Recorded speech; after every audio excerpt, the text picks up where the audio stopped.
ایک گاؤں میں یہ رواج تھا کہ عورتیں بھی مردوں کے ساتھ مل کر کھیتی باڑی کرتی تھیں۔ اسی گاؤں میں ایک لڑکی نے یہ شرط رکھی کہ اسی شخص سے ہی شادی کروں گی جو مجھے باپردہ رکھے گا۔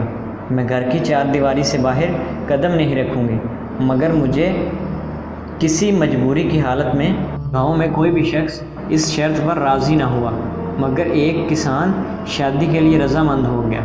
کسان نے دل میں سوچا کہ کچھ سال پردے میں رکھوں گا، پھر اپنے ساتھ کھیتی باڑی میں شامل کر دوں گا۔ کسان اور اس لڑکی کی شادی ہو گئی، اور شادی کے شروع کے چند دنوں میں کسان نے اپنی بیوی کو باپردہ رکھا۔ کسان کو اللہ نے ایک بیٹا عطا کیا۔ اس کے بعد کسان نے اپنی بیوی سے کہا، جب میں کھیتی باڑی کے لیے جاؤں تو مجھے دوپہر کا کھانا پہنچا دیا کرو، کیونکہ گھر سے زمینیں کافی دور ہیں اور آنے جانے میں میرا وقت برباد ہو جاتا ہے۔ بیوی اب دوپہر کا کھانا دینے کے لیے کھیتوں میں جاتی۔ بیوی اب نیم بے پردگی کی حالت میں آ چکی تھی۔ اس دوران کسان کو اللہ نے ایک اور بیٹا عطا کیا۔ کچھ عرصہ بعد کسان نے کہا، مجھے اکیلے سے اب کھیتی باڑی نہیں ہوتی، تجھے میرا ساتھ دینا ہوگا۔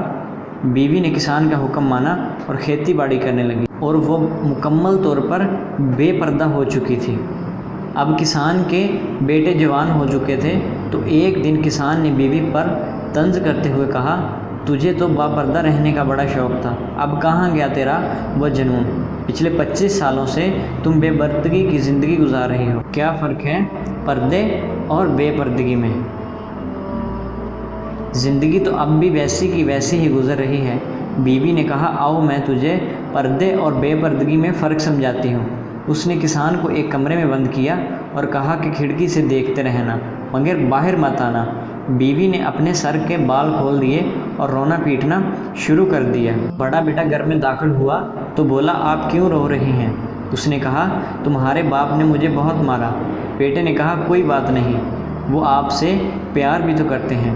جب دوسرا بیٹا گھر میں داخل ہوا تو اس کی ماں نے دوبارہ وہی ڈرامہ شروع کر دیا۔ دوسرے بیٹے کو غصہ آیا، اس نے کہا، کہاں ہیں ابو؟ میں ابو سے بات کروں گا۔ اس کی جرت کیسے ہوئی آپ کو مارنے کی؟ کسان کھڑکی سے سب کچھ دیکھ رہا تھا۔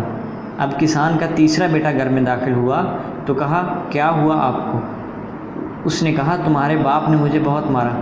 تیسرے بیٹے نے ایک ڈنڈا اٹھایا اور کسان کو گندی گندی گالیاں دے کر ڈھونڈنے لگا۔ وہ اپنے باپ کو مارنے کے لیے تلاش کرنے لگا۔